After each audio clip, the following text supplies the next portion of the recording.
Hi, thank you for joining me this afternoon. My name's Nick Parkhill, I'm the CEO of ACON.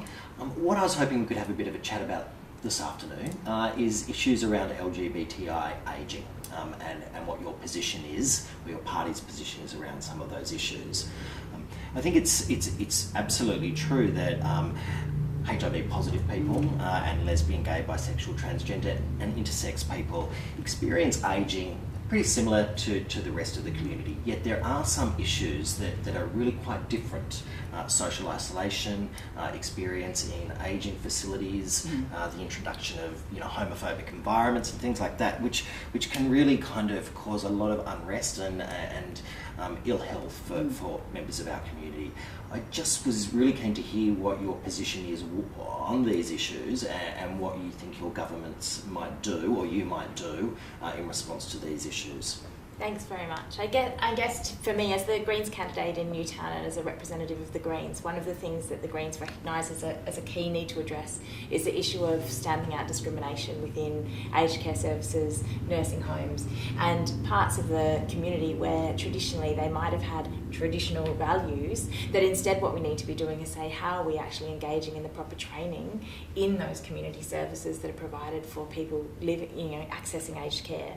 I think the other thing that we need to look at is also the issue of housing affordability and social isolation, and I think they go hand in hand, especially in the inner city, where you're dealing with a lot of people that are actually long-term renters that actually need to have some kind of community or social housing security, that also recognises that the cost of living in the city is going up, and that then can cause social isolation if people can't get out and engage with the community as well.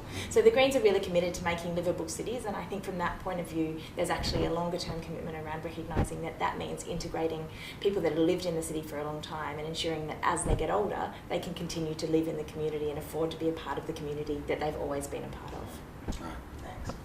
Yeah, I'm Verity Firth. I'm the Labor candidate in the seat of Balmain. I think Labor was very pleased to see the inclusion of LGBTI people in the New South Wales Ageing Strategy. We thought that was a really positive move and we support that.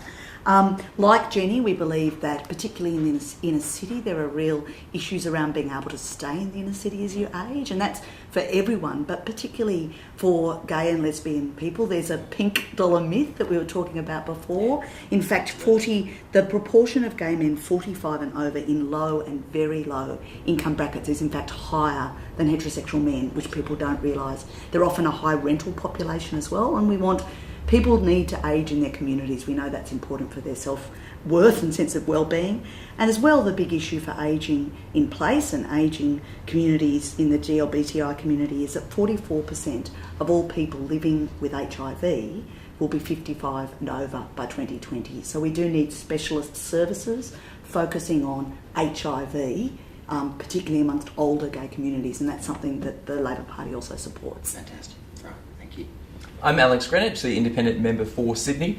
Two things I'd like to touch on are the legal support services that particularly ageing, gay and lesbian, the LGBTI community needs. And we saw sadly a funding cut to community legal centres, and that included the HIV and AIDS legal centre. I was proud to support and help lead a crowdfunding campaign to make sure that they could continue to provide the great services that they need. So I think it's important that we make sure that we look at all the ancillary services that ageing gay men and lesbian women and the wider LGBTI community need, and obviously one of those key things is legal centres, particularly when we're looking at any issues around wills or inheritance or any kind of property disputes. Another area of concern is obviously around anti-discrimination.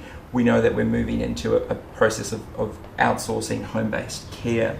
I've just last week written to Minister Ajaka, who's responsible for that, seeking anti-discrimination protections. We know that a lot of those providers who will be engaged in that home-based care will likely be religious organisations, and it's important that the government doesn't engage in contracts with organisations that will actively discriminate or could actively discriminate.